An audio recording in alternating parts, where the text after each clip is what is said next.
Bakit hindi pumapasok yung aking points? Natapos ko naman yung task dito kay Suva application. Hello mga ka-happy, welcome back to my YouTube channel. This is me again, Ayan Oliveros from Happy Hands Vlog. Ang video po natin ngayon ay about kay Suva application. May mga nagtatanong po kung bakit daw hindi pumapasok yung points nila or wala silang nakiklaim na rewards, natatapos naman daw nila yung tasking dito kay Suva application. And then meron ding nakaka-experience na hindi daw gumagana yung kanilang oras kapag nagtatask sila. So yan po yung pag-uusapan natin sa video na ito. Sa mga baguhan po dyan dito sa YouTube channel, ay pwede po kayo mag-subscribe and hit the notification bell para updated kayo sa mga videos na ina-upload ko. May mga free earning app tutorial po ako dyan, pwede nyo rin pong i-check sa aking playlist.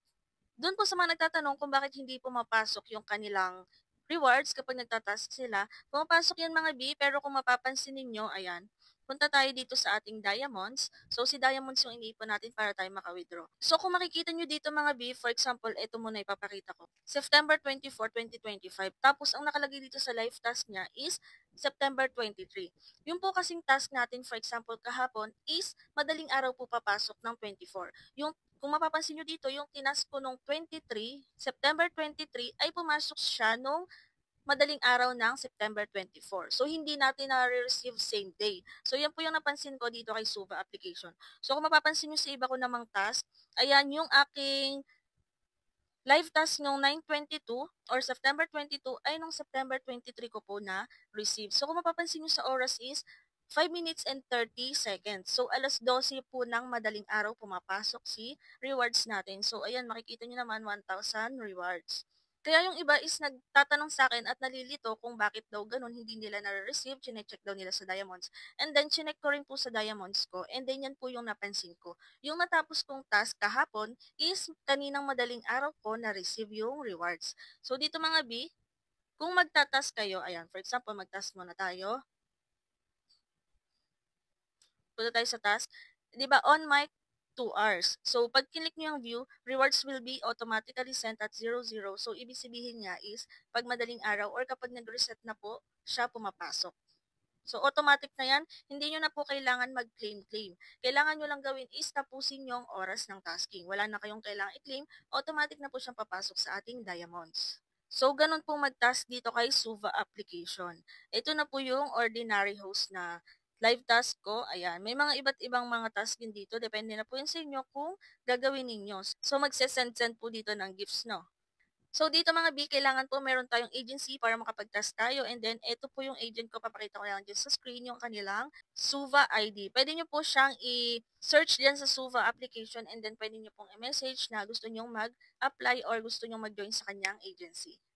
At bago po tayo mag-proceed dito sa ways to earn dito kay Suba application, ay may patalastas muna tayo dahil sa mga gamers and live streamers po dyan na naghahanap ng bilihan ng coins or diamonds para sa inyong mga gaming application tulad po ng Mobile Legends, COC, Ragnarok, PUBG at iba pa. Ayan, meron po dito kay CocoDP. And then sa mga live streamers naman dyan tulad ng Bigo Live, Popo Live, Chamet, Sugo application, meron din po tayong available dito kay CocoDP. Sa mga gusto pong bumili ng coins or diamonds, ay click nyo lang po yung link na nasa pin comment natin dyan para ma-redirect kayo sa website ni CocoDP. So pagdating nyo dito, makikita nyo ng mga iba't ibang gaming application na kinaadikan po ng ibang mga gamers dyan. And then libangan na rin po.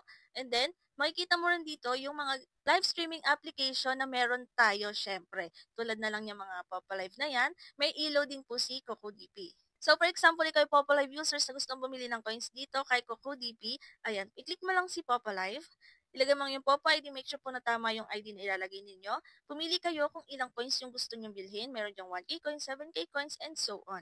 Pumili kayo ng payment method na gusto nyo pong gamitin. May mga available po dyan na payment method. And then ilagay niyo ang inyong email address and then click buy now para mag-proceed po kayo ng transaction.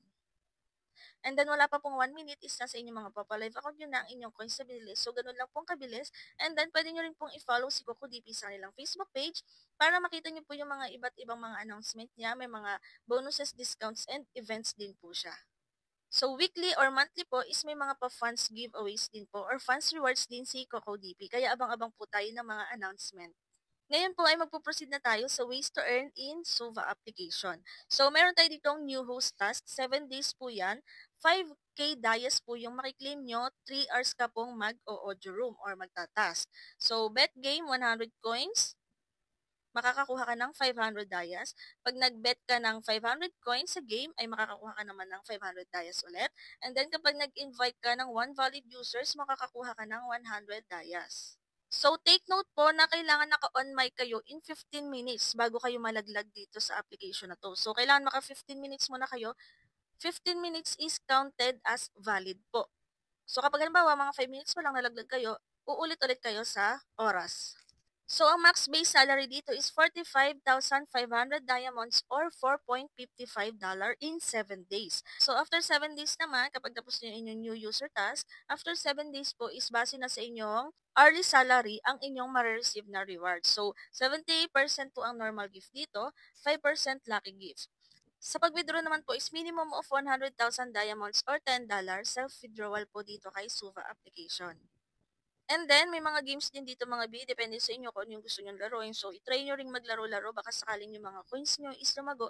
And then, kapag lumago na yung inyong mga coins, is pwede nyo na po yung isend sa sarili niyo. Self-trade po dito, kaya hindi na kayo mahihirapang maghanap ng ka-trade. Kaya pag may coins kayo or nanalo na kayo, isend nyo na agad or ahagis nyo na agad sa sarili ninyo. So, for example, dito mga B, ayan, click nyo lang yung sarili ninyo and then hagisan nyo ng, bahala na kayo kung anong gusto nyo ihagis. So, for example, hagisan ko siya ng ito, 300 coins, worth 300 coins. So, ayan, di ba? Hindi ka na mahihirapan maghanap ng ka-trade at iwas scam na rin. Kasi, pwede mong isend sa sarili mo. So, ayun lang mga ka-happy for today's video. Kung may mga tanong po kayo, pwede kayo mag-comment or i-check nyo ang playlist. May mga free earning at tutorial po ako dyan. Baka sakaling dyan yung mga hinahanap yung tutorial. Sa mga ganitong application po is kailangan may sipag, tiyaga at diskarte po kayo. Yan yung pinakapuhunan para tayo ay makasahod sa ganitong application. So, ayun lang mga ka-happy and thank you for watching.